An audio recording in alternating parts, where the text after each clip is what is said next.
last night's game did drag a little bit for a game that was 3-zip for a long time.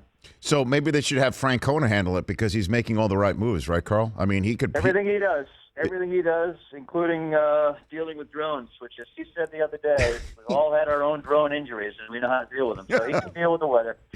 It's unbelievable what he's become, right, as a manager. He's a Hall of Famer, I believe. It really is amazing what he is doing right now. Can you put your finger on what he is doing for this team to be gelling the way it has?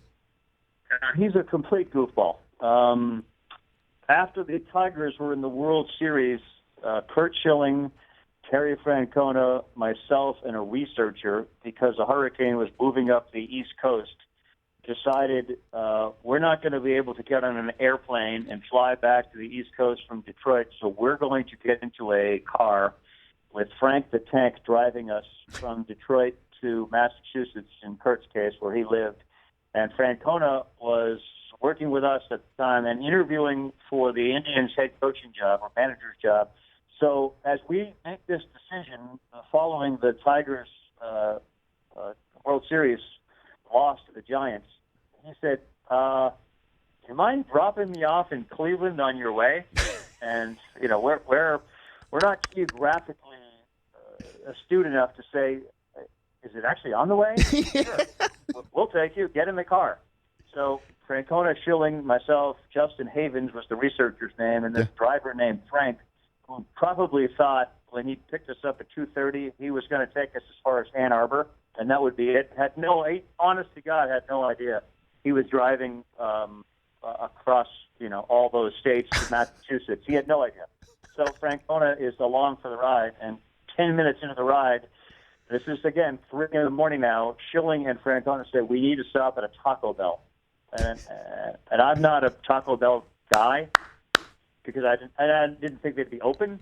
So I said, sure, yeah, that's a really good idea. Lo and behold, first exit off the highway, 24-hour Taco Bell. They load up on Taco Bell, and as we're now back on the highway beginning this 14-hour drive, my left leg is on fire. I say to these idiots, I said, guys, are you hot? My left, seriously, something's wrong with the car. My leg's on fire. And they start snickering. Oh, no, we're good. If you want some Taco Bell, it's a comfortable ride. Good car, we're in good shape. Another 10 minutes, I said, seriously, something's wrong. My leg it's now burning. I mean, I can see the smoke coming off my pant leg.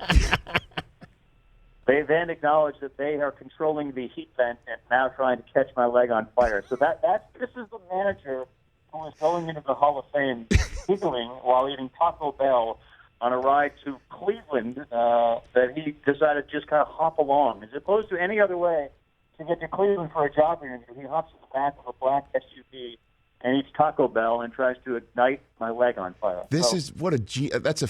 I love that story, Karl.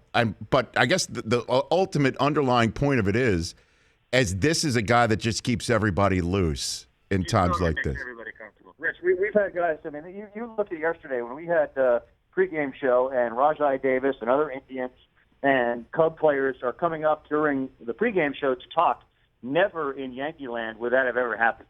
These guys have made their players so comfortable, and they really do reflect their manager and their styles. And there's a youth about these two teams that make them impervious to sort of the pressure or this theory that, I'm pitching on Thursday, so I can no longer talk to anybody on Wednesday, and there's a really good chance no one should talk to me on Tuesday. It's a whole different world now, at least with these two guys in charge.